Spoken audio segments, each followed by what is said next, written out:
Hello and welcome to Uncanny Book Club.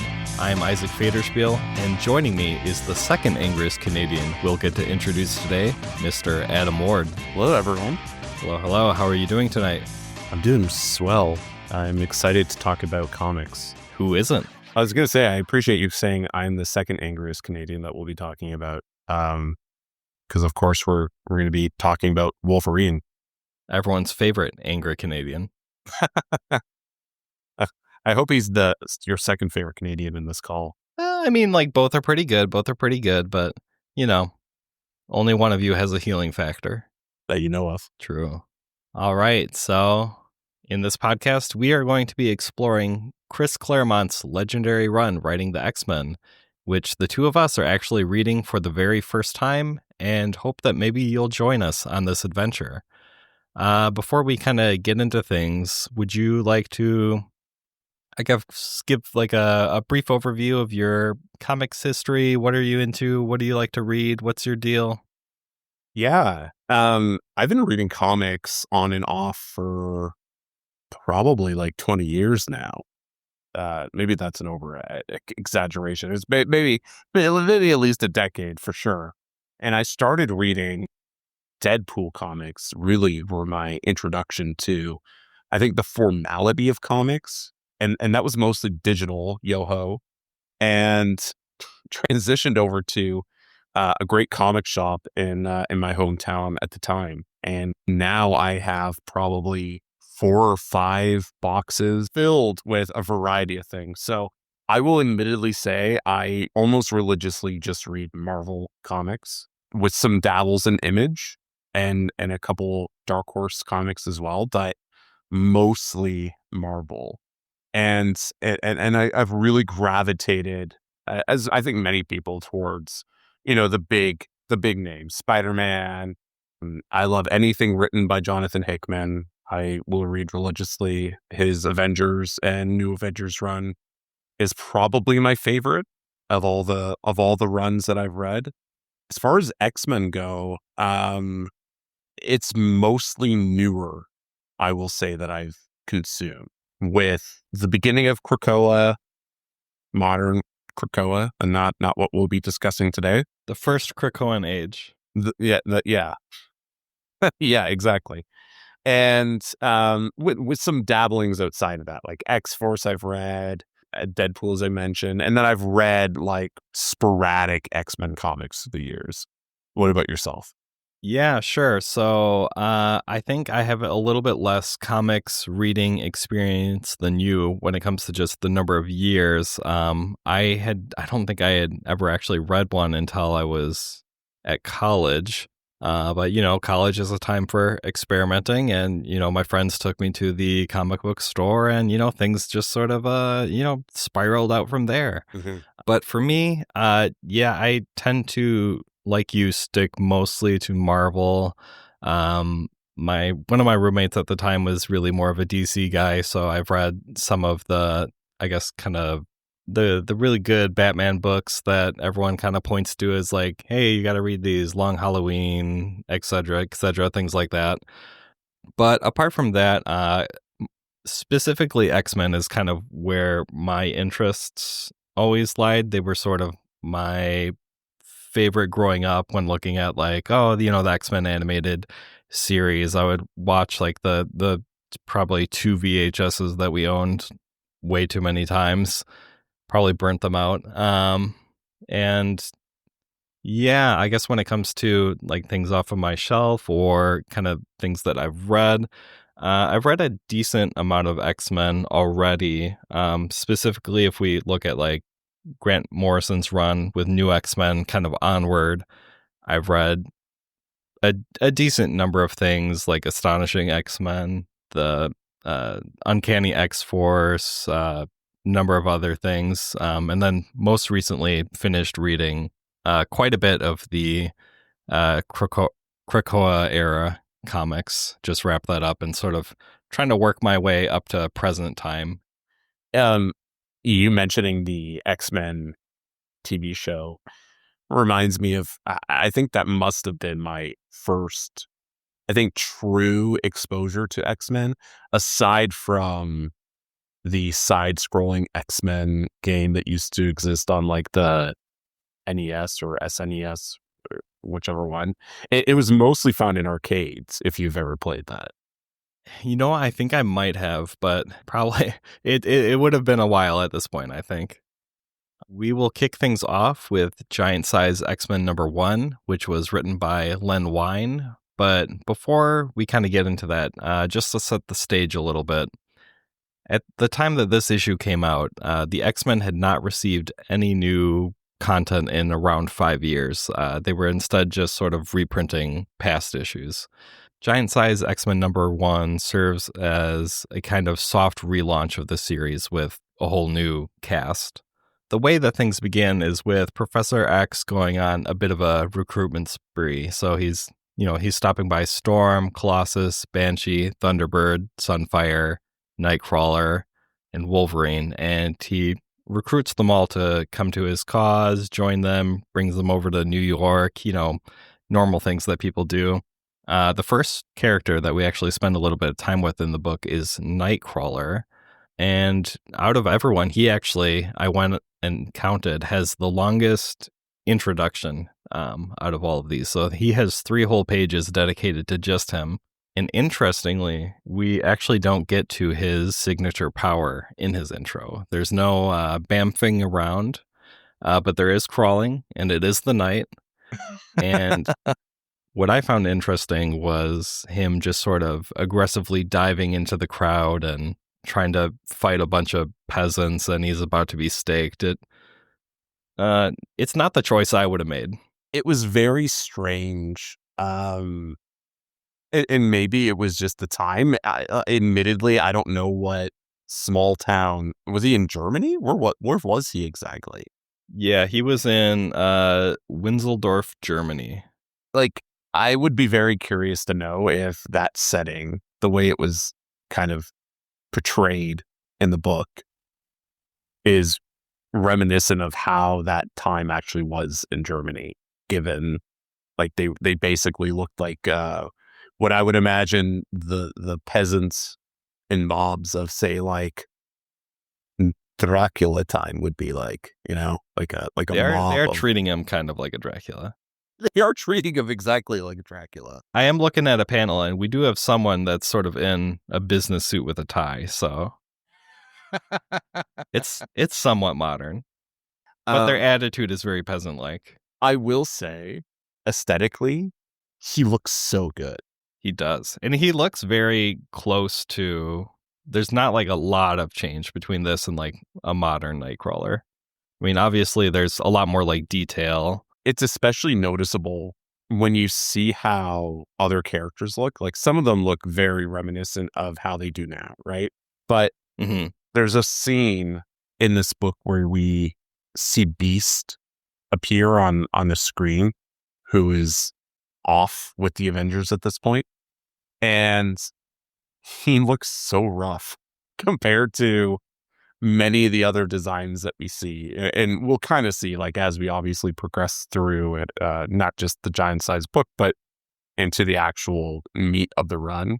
And Nightcrawler specifically just looks so good, like coloring, everything. It's so good. Yeah, Beast fell on hard times. He is like missing like 200 pounds of something that I think people are used to seeing him with. He's really trimmed down, and I'm pretty sure like even trimmed down compared to like what he would have been in his pre-blue run on the Uncanny X-Men before Chris Claremont's run. In fairness, it is established, I think, through comic history that Beast specifically goes through many mutations that change his appearance. I liked his cat appearance, but I'm a cat fan.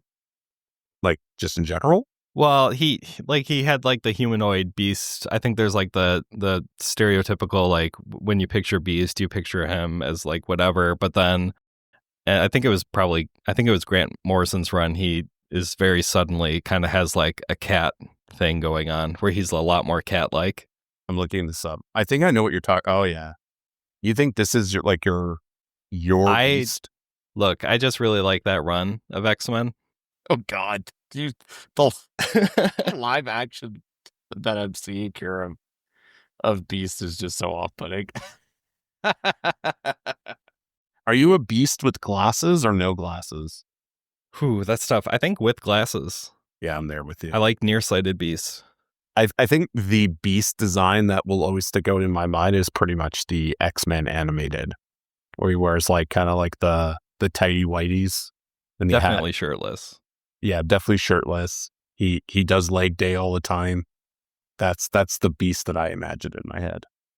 Yeah, I mean, like if I close my eyes, that's probably the one too. But anyways, cats are great.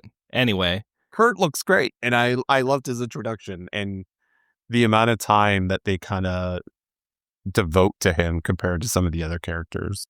compared to some of the 2-panel people. Yeah. But anyway, that is not Wolverine. He gets his own 2 pages. But with him, we kind of see Professor X just walking into somebody else's place of business and stealing their employee. Kind of a ballsy move by him. Yeah, it was really strange to me reading it because the military general, I think, is who he is, or whatever, the government agent that is kind of there. Wolverine is a bit standoffish at first and isn't really interested in talking to Xavier, but the government agent is like, oh, well, the higher-ups are very interested in what he has to say. But by the end of it, he's like, what do you think? What do you mean? Well, you're just going to take him? What did he expect was going to happen? Why did he imagine Xavier was there? Just to talk. I'd be curious to kind of know the off-panel discussion that occurred as he's like probably sitting there waiting for, Logan to march into the room. Maybe he's just mind nudging people. Like, you want to take this meeting with me. Could you call Wolverine in? We have business to discuss. I didn't even think about that. That's a good point. I mean, they do make mention to his appearance in The Incredible Hulk, which was his first appearance in comics. And I think it's very important, obviously, as we discussed this. This is like not the Wolverine that we all know today, right? Like it was very bureaucratic Wolverine. Like he's very much, I work for the government and I'm a government agent. And at one point, he even says something to the degree of, well, sure, I'll join the X-Men because it beats sitting in an office waiting to do something. Yeah, I'm just imagining like Wolverine kind of has his like desk job. He's getting yelled at for not having his TPS reports in on time. He's like, I'm so sick of this. I just want to be in the field. And I think later on, like way, way, way later on, like this is essentially the Canadian version of like Weapon X, or at the very least, like Alpha Flight. I think it's Alpha Flight. Yeah. And for those who don't know, Alpha Flight is basically like a government op, and they create their own sort of superhero team with very Canadian caricatures of heroes, basically. Puck comes to mind. There's others that are not coming to mind, but Puck for sure comes to mind. Oh, and Puck and Sasquatch, the team. Sasquatch. What did you think of his look? Well, speaking of cats and how people look, Wolverine, I believe when he was in the Hulk, did have also a cat thing going on. I just want to make it clear that that's not the Wolverine for me. I prefer him without the whiskers. But, I mean, he looks pretty good. There's like a little bit of a tweak in like how like his mask and stuff is proportioned, but he looks fairly similar, I guess, to like what I'm kind of expecting when I think back of like the X-Men and particularly the animated series. Yeah, I'm looking at a picture of it right now. It's definitely more tiger-like. He has like the kind of like the black stripes that kind of come onto his stomach. Yeah, you're right. It is definitely more cat-like. The brown belt is kind of weird. It has such a giant buckle on it too. I like the big buckle. He should probably exchange. Well, if he were like an American hero, he would probably have like a big like state of Texas thing going on there. But probably for the best that he's Canadian. Yeah, a true Canadian treasure. Interesting though, we also really do not get a clean look at what Wolverine's powers are. Very true. At this point, I think it's just the claws, and it's ambiguous as to, is that him? Is that the suit he's wearing? I think the only one that we really truly get a clear representation of their powers, I think, is, I guess, Storm, definitely. And Colossus. And Colossus. I mean, it's hard to not show that. He turns into metal. Spoilers. But moving on, the next on the list is actually Banshee, Sean Cassidy, who is only in 2 panels. Professor X meets him at the opera and goes back to what is described as his shabby quarters and takes him back to New York, I guess. I particularly enjoy later on when he's asked to join the team and he's like, I'm too old for that. This is a young person game. I can't just join them. Yeah, and I do like how he's instantly ribbed into like, oh, you're scared. I get it. You can't keep up with the young people because you're scared to join a team. And then he's like, oh, fine, I'll join. A lot of bullying in these books. Yeah. A lot of peer pressure to get the results that they're looking for. And then we meet Storm, right? In Africa. She has around 2 pages of introduction. And I do have to say, it is a little bit rude to kind of go to somebody's home and tell them that they're not a goddess. I think Professor X is kind of coming off as a bit of a jerk. Yeah, 100%. I mean, especially the way they introduce her, which is not just as like a goddess, but like an individual who is legitimately helping people, right? Like we are introduced to her at a time when these people who are seeking help with food, they're offering to slaughter chickens and pigs if it means she will bring rain to the land. She's like, nah, don't do that. Like, you clearly need this more than I do. I'll make it rain. It's no big deal. And then Professor X shows up and basically tells her that she's not living to her fullest, which, might be true, especially when you consider all the things that she goes on to accomplish. But it's not as though she was just like sitting there not helping people. She's not slumming it like Banshee. Yeah, or living it up in like a fine Japanese castle like Sunfire. Speaking of which, Sunfire is another 2-panel introduction. I think, to be fair, the 2-panel people are characters that have already been introduced in previous comics, it seems. Sunfire's intro is kind of weird, and he kind of has this hostility throughout this book and just like being very hostile towards Xavier and everyone. I'm not really even sure why he decided to go along with this. Yeah, and I mean, it kind of gets called out, right? Like we see him eventually, right, as they're going to investigate the disappearance of the original X-Men, as we'll talk about. And he decides, no, I'm not going. I don't want to go to this island where the original X-Men disappeared. Yeah, but then 3 panels later, he just randomly shows up again. It's like, what are we doing here? It's actually changed my mind. And then I think he just wants people to fight for him. Oh, you think so? Yeah, he's just walking away, waiting for them to call, be like, no, don't go. Please stay. We need you here. Yeah, I'd be curious, and forgive me for not knowing this, but like, I'd be really curious to know what his introduction was like prior to this, if he was in fact introduced in past X-Men comics. Does seem like things maybe did not go well between him and Xavier. Maybe we'll have to look into that. I will also note too, because this is another thing that was on my mind reading kind of the introductions and then them getting to, the X-Manor and everything. It's clear to me Xavier is just recruiting people to help him with this mission, right? This odd job. But it's never like, hey, you're now my X-Men. Like, that's who you guys are now. You're the X-Men. It's just, hey, you're coming on board. You're a mutant. Like, I was able to find you. I'm recruiting you to come and help me because, my experienced team of mutant superheroes have been captured or, whatever. They don't really know. And the way he treats them in this comic is as if they're like they've signed up. They're part of the team now. Yeah, I mean, he doesn't necessarily come off as great in a lot of these early issues. So No, he that'll doesn't. that'll be interesting to keep kind of monitoring and exploring. So who else do we get on the team? Next up is Colossus. And technically, this is also an intro for his sister Ileana, though she does go unnamed. But with his intro, we see him transforming into his metal form and picking up his sister as a tractor that is driving itself is about to plow into her. His introduction, I think, is the most wholesome, right? Like, it's him on his family farm.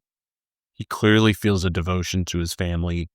And he turns to his parents and he's just like, I don't know what to do. I'm torn, right? Like, he's trying to figure out what the best path forward is. This seems like a good opportunity for him. He feels that desire for something bigger than probably being the farm boy. And his parents, to their credit, and like I even made a note here, his parents are incredibly loving and are just like, go do what's in your heart. It is. He's actually, if we look at everyone just kind of as a whole, he is the only one that actually has kind of a human connection to anyone else. Like everyone else is either just like a loner or just secluded or being worshipped as a goddess and not necessarily having kind of like that human sort of connection of like, you're my friend and peer or family. So that is also an interesting thing to sort of keep in mind going forward. As I think even later on, they kind of reference themselves as all kind of being loners.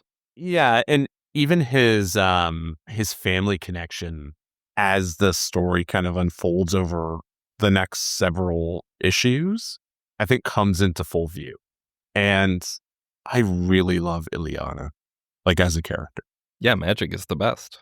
So cool, man. Going into, is it like, what's the word? Like stop Pandora. Limbo. Thank you. Yeah, into limbo. And just being the child and getting trained by Doctor Strange. She's an awesome character. Definitely. And then we get the probably most forgettable character that is introduced in this patch. Rude. But yes, next up is Thunderbird, who also gets 2 pages. And we see him sort of wrestling down a buffalo or bison. And yeah, he's kind of another person that Professor X just sort of bullies and is like, oh, okay, you're just not like a man enough. You're not strong enough. I get it. And then he decides, okay, I'll show you, and decides to come with him.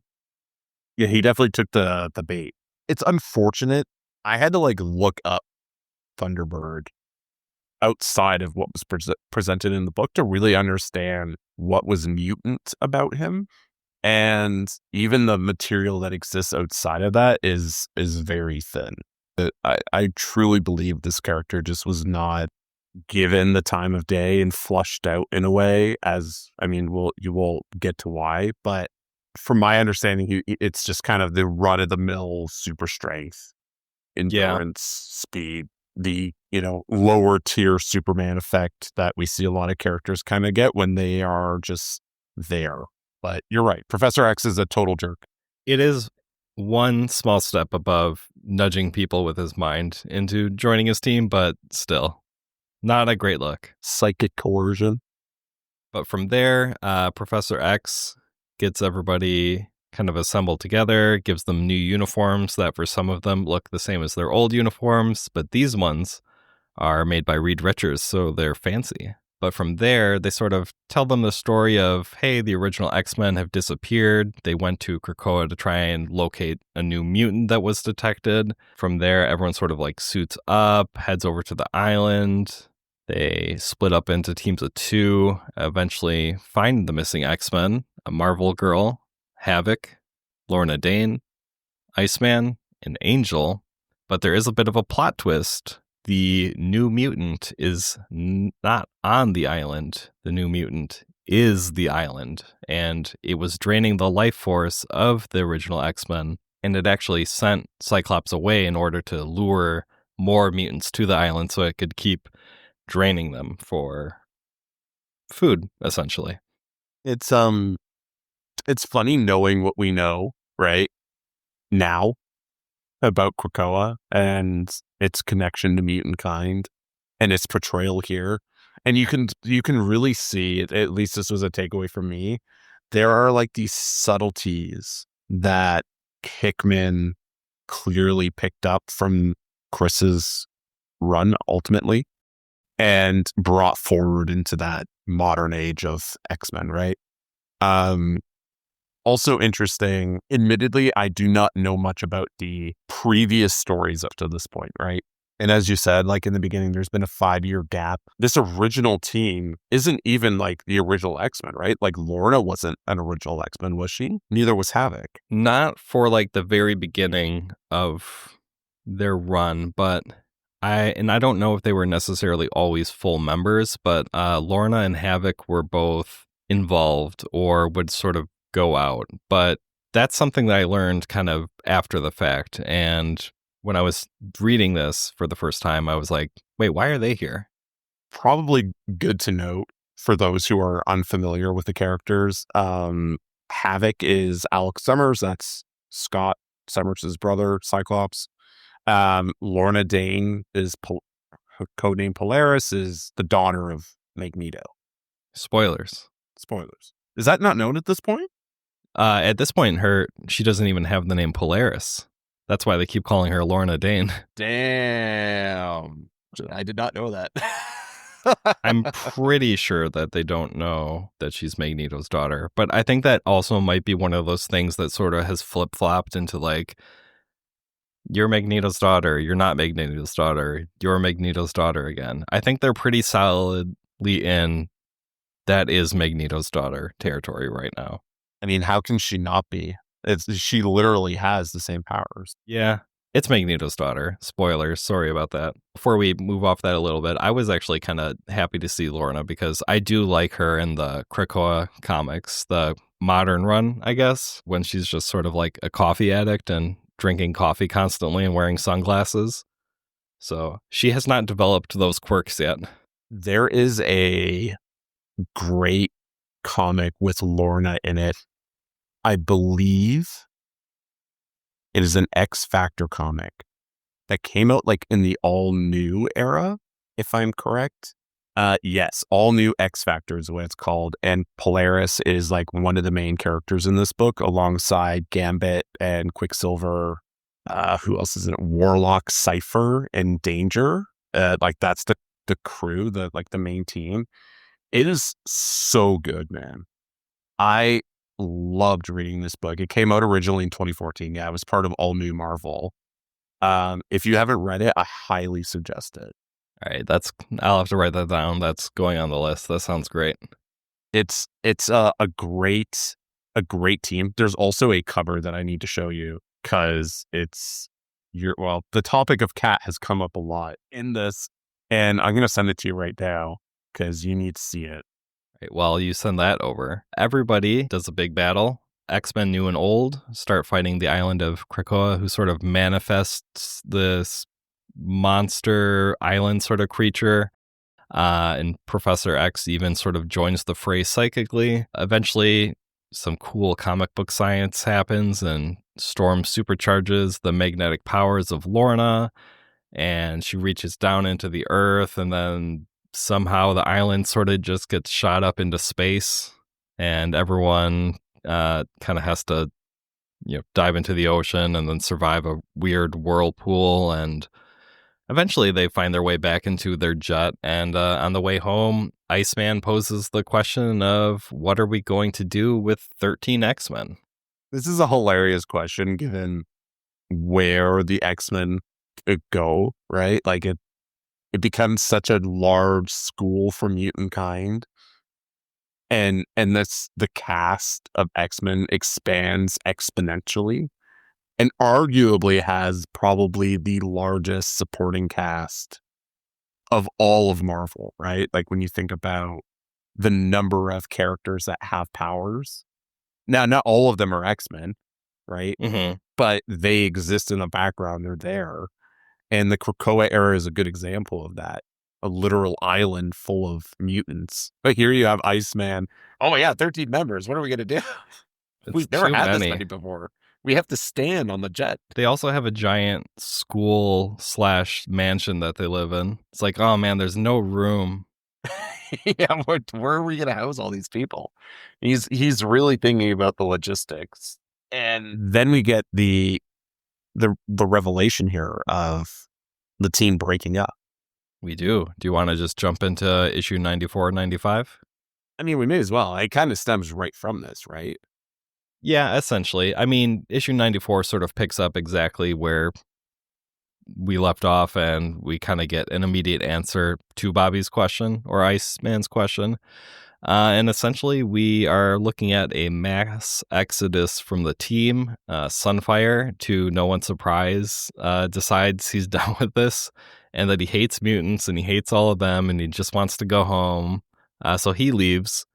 But then, in addition to him, all of the old members of the X-Men, besides Cyclops, also decide to leave. And one thing, so I knew we would essentially be seeing that kind of like swap from like team A to team B. The one thing that I was actually surprised in was Jean Grey leaving as well. Yeah, that's very fair. And this is like, I think, very clearly Marvel Girl Jean Grey, which is, I think, very different from the Jean Grey a lot of people probably are associated with. It does, I think, pose the dilemma that we see happen with Cyclops, right? Where he becomes torn. He loves G, and she asks him to come with them. And he toys over this idea. He's torn about what to do. Where is he going to go? What is his purpose, right? He's been the leader of the X-Men. That is what he's been trained to be. And I think that personal turmoil playing out the way it plays out is really the crux of Scott struggling to come to terms with this change that's happening around him.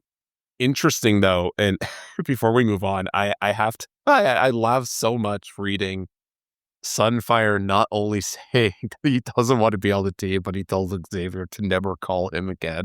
It's like that. If something bad happens, don't contact me. I do not want to be involved. Please leave me alone. I don't know what happens between this and, again, those Krakoa era comics, but he's a lot more cordial in modern day.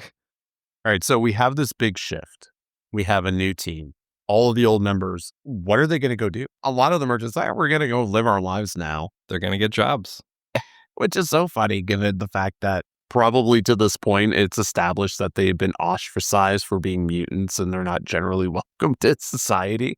You know, most of them like have powers that are maybe not obvious, like that their mutations are not surface level. But even still, like the most obvious one is Warren, Angel, but I would assume he can sort of tuck those in a little bit or wear a really big jacket. But he's also rich and does not actually need to work. That is true. Yeah, he's a rich boy. Everyone else is good to go. So we end up getting Cyclops stays, as I said, and he's going to lead the team. We have Wolverine deciding he doesn't want to go back to working in a very formal capacity as a government agent. We have Nightcrawler deciding to stay. Storm decides to stay. And it's important to, I think, to note, like, this is 2 days. They've been X-Men for 2 days. They had zero training. It was zero training. It was just like, hey, this, I've trained this old team for like years and they're, well, a well-oiled machine and they know how to work together. But you guys, you can probably handle this too. I mean, they couldn't, but good luck. We do see Banshee again kind of allude to the fact that he wants to leave. You can call me. I'm here to help. This is a young man's game. He is smoking a pipe. He is pretty old.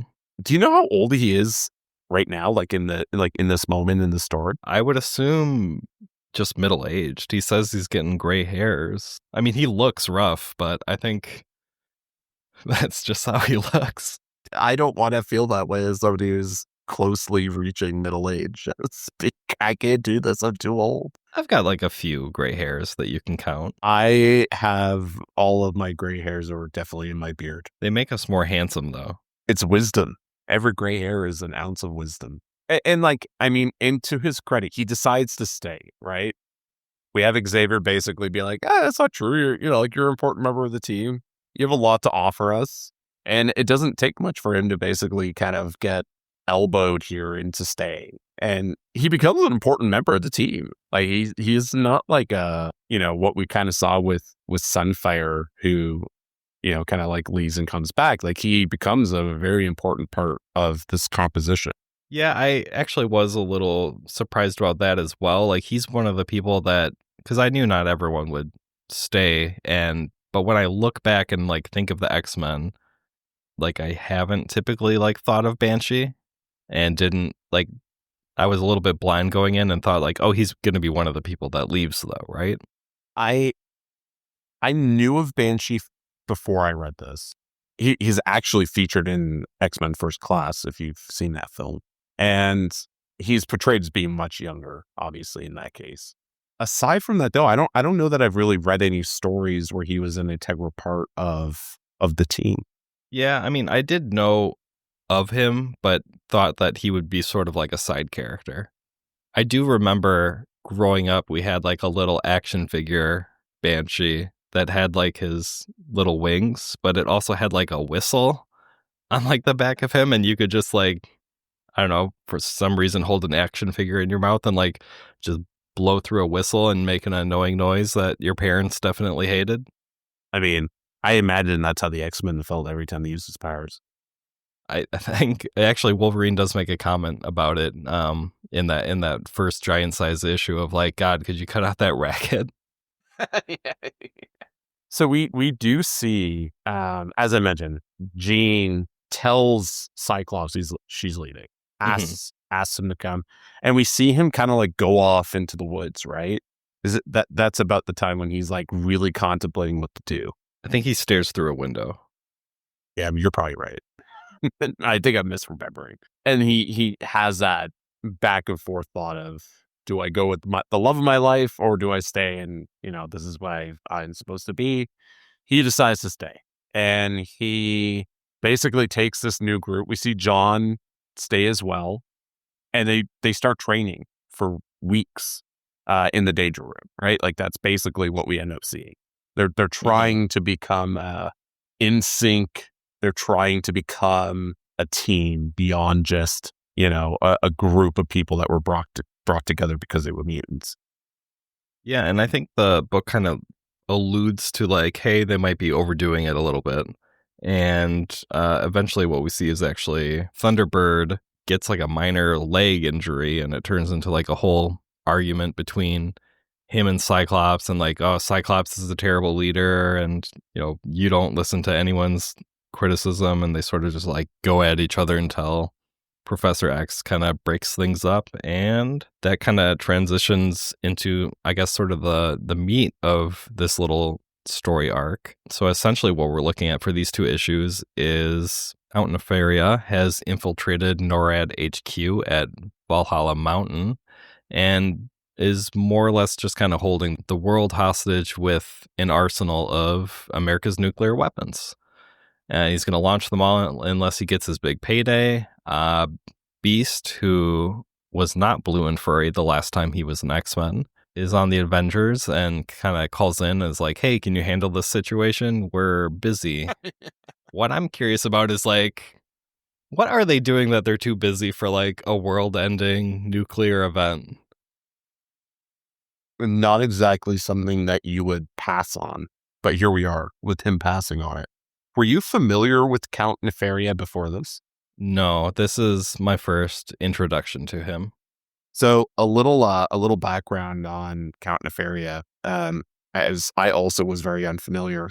He's like the leader of a criminal organization called the Magia, but he's basically just like a rich Italian, and he uses that wealth and power to be a villain, basically. To create animal man hybrids.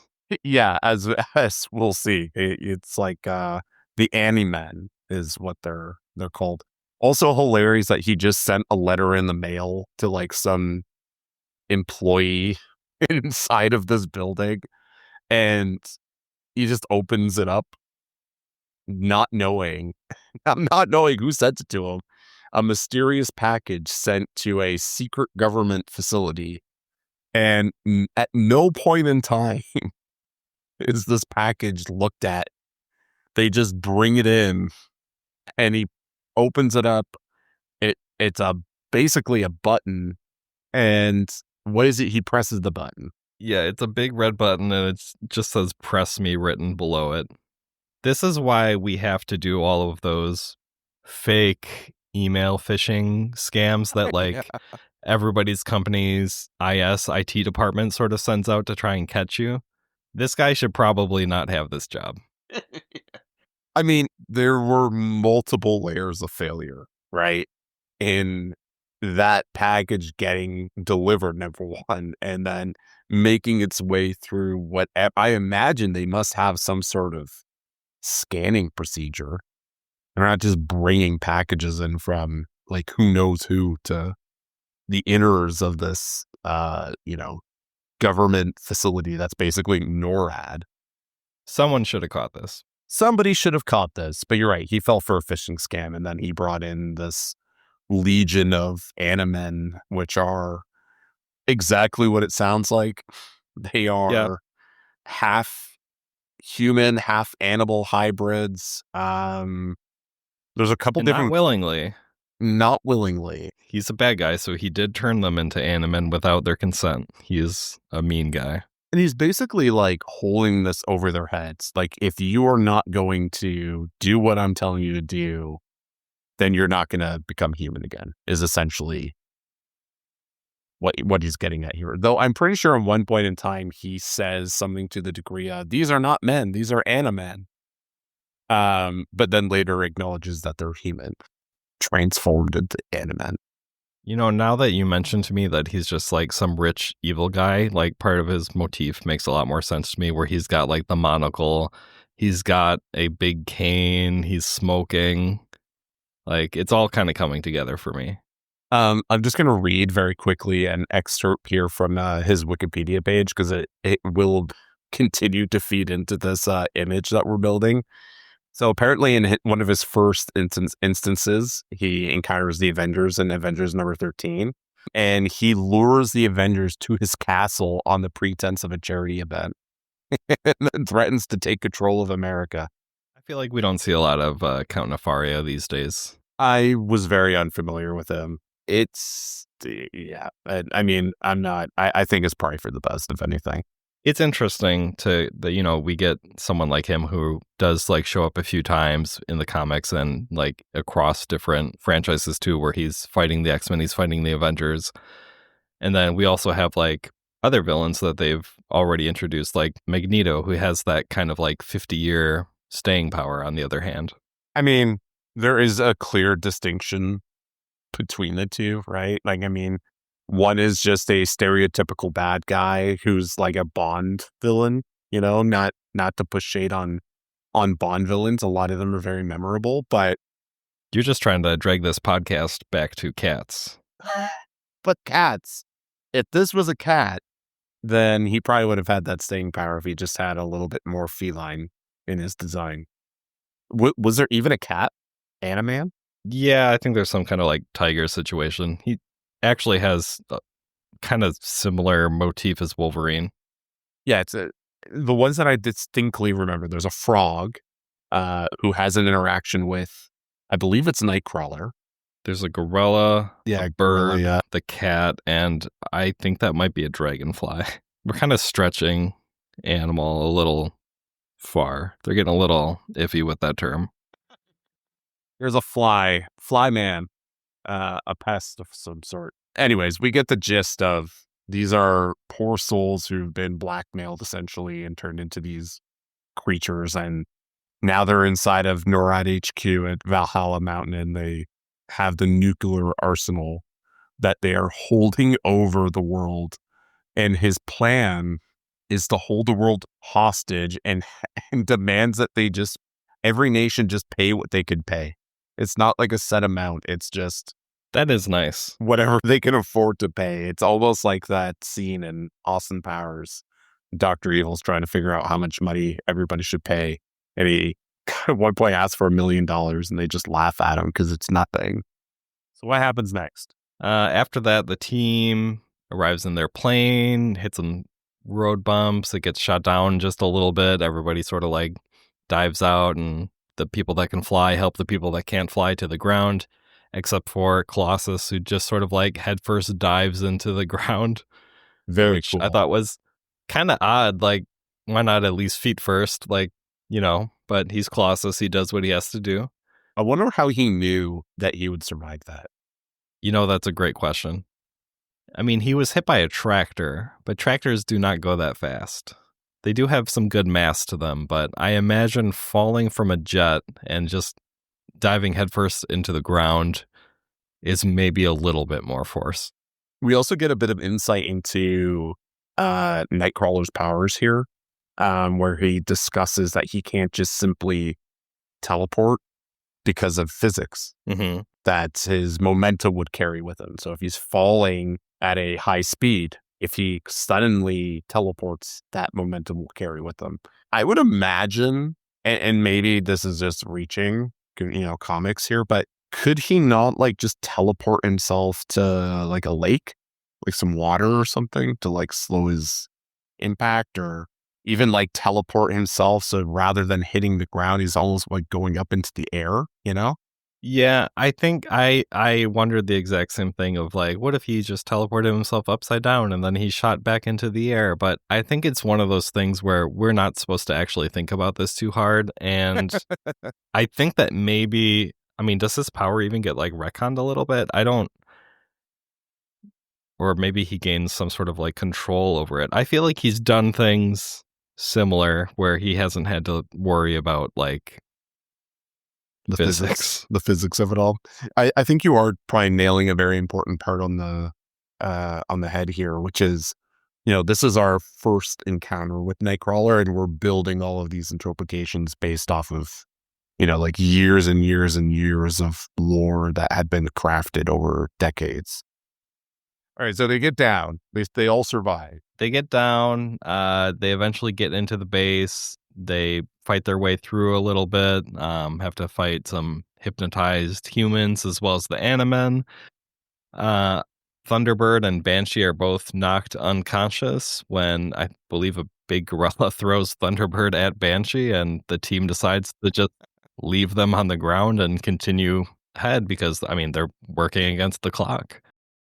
When they actually think that they arrived too late and that everything is doomed, there's like a weird moment where Professor X is like, Scott, stop being an idiot. It's not doomed. You destroyed some computer or something fighting with the Animen earlier. The nukes aren't going to go off. And it's like, okay. Like that was just kind of like a weird anticlimactic thing, but the reason why he's reaching out to him is because Professor X needs the team to go back because the two knocked out people that we left behind are in a bit of a trouble situation. So Count Nefaria is trying to leave via one of the military jets, and Thunderbird jumps on and starts just sort of like beating into it. Banshee tries to tell him to jump off. He can take care of it with his sonic scream. Professor X pleads with him, like, please jump off. And Thunderbird is sort of just like in a rage, I guess, and just kind of keeps tearing into the plane, and eventually it explodes. And I believe on the cover of this issue, it does kind of give that teaser of, not a scam or whatever. An X-Men dies in this issue. Yeah, it's in quite big lettering. They are definitely drawing out the fact that there is an X-Men going to die.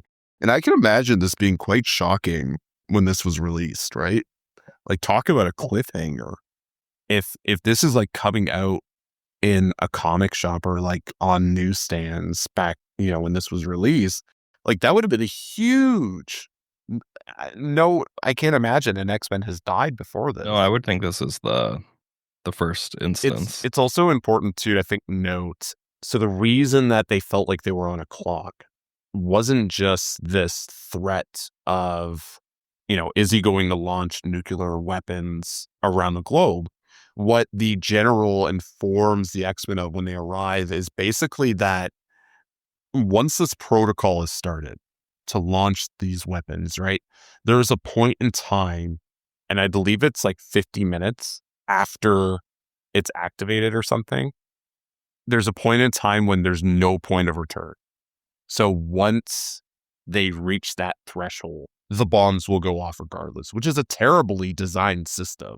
But that's why there's this impending drastic time limit where they have to try to get inside and stop this. To be fair, this is also a base where they're just pressing random buttons that arrive in the mail. So it does kind of make a lot of sense. This is very early days of NORAD, I guess. So we have this big explosion. We lose Thunderbird, RIP, and it has a massive impact on the team. It's especially note that Charles Xavier, because he had this psychic link with Thunderbird when this explosion happened, that he essentially feels the impact. He feels every bit of pain that Thunderbird experiences, the difference being that he just doesn't die. Yeah, I think that'll be one of the other interesting things to sort of monitor going forward is like, how does this affect the way that he's essentially kind of leading the team, not necessarily in the field, but is he going to be more like protective? Is he going to be like hesitant about certain situations? Like, how does this change his approach? What was your, now that this is kind of like the true start of Claremont's run, like, what did you think about these first two issues? Overall, I felt like the giant size issue was a little bit more enticing. There was kind of that like mystery element to it. There's sort of that like excitement of meeting these new people. And then I think, we've joked around a little bit, but like Nefaria is not the coolest supervillain. And, not all of them can be.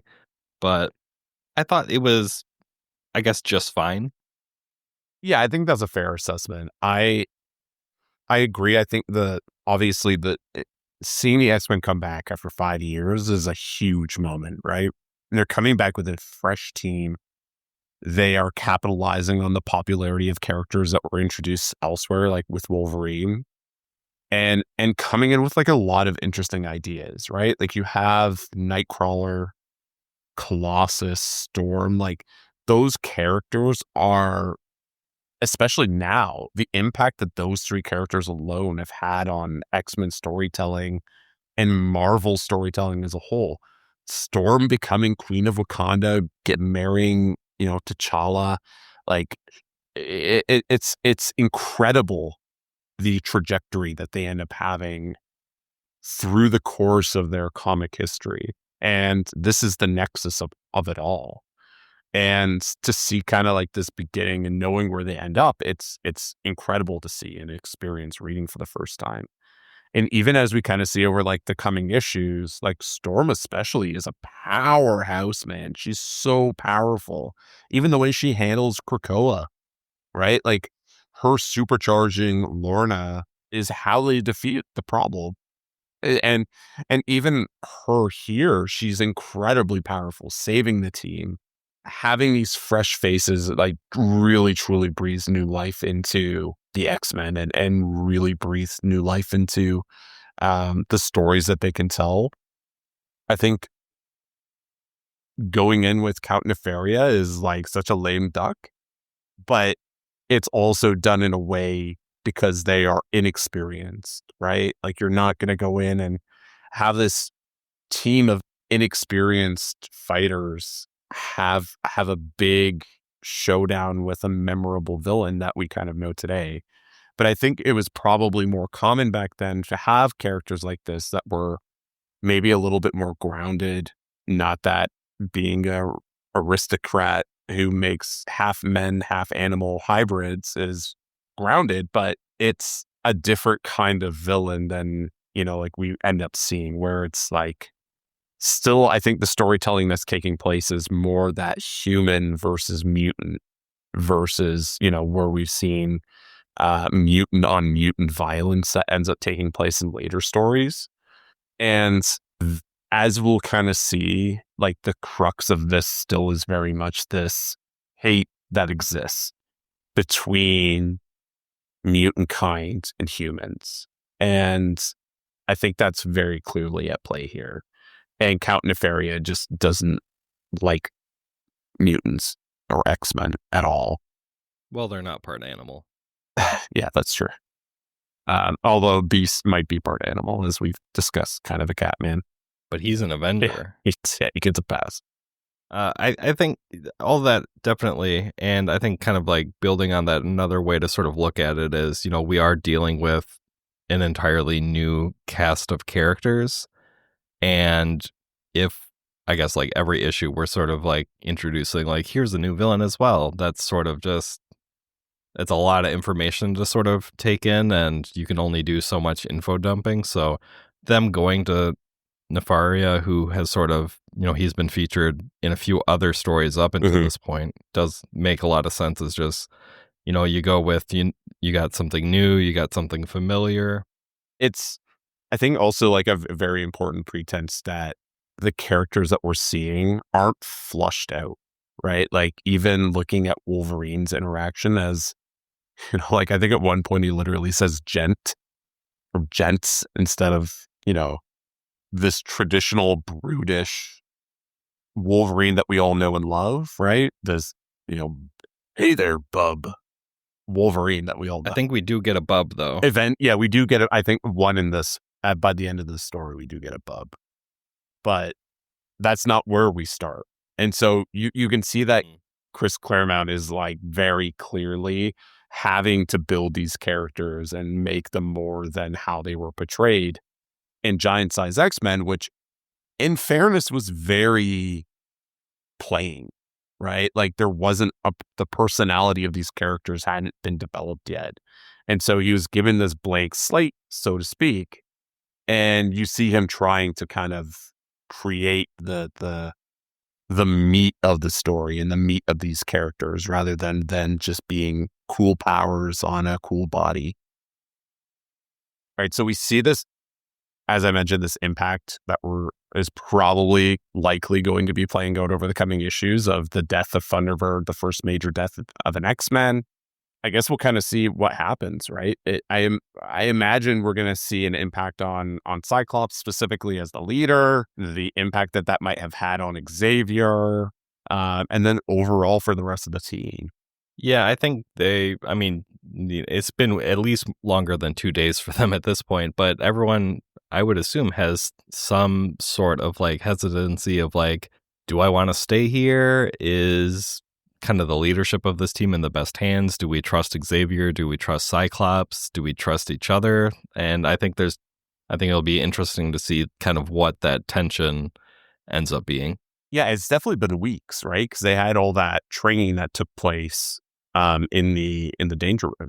So this is a well-established group of people at this point. Yeah, and I guess we'll find out what happens in the next issue, which is issue 96. 96. So I guess we'll pick it up there in the next episode. Thanks for joining us, everyone. And we hope we'll see you for the next episode. Yeah. Read comics. Bye. Read comics. Go to your local comic book store. If you enjoyed this podcast, don't forget to subscribe, leave a review, or share with a friend.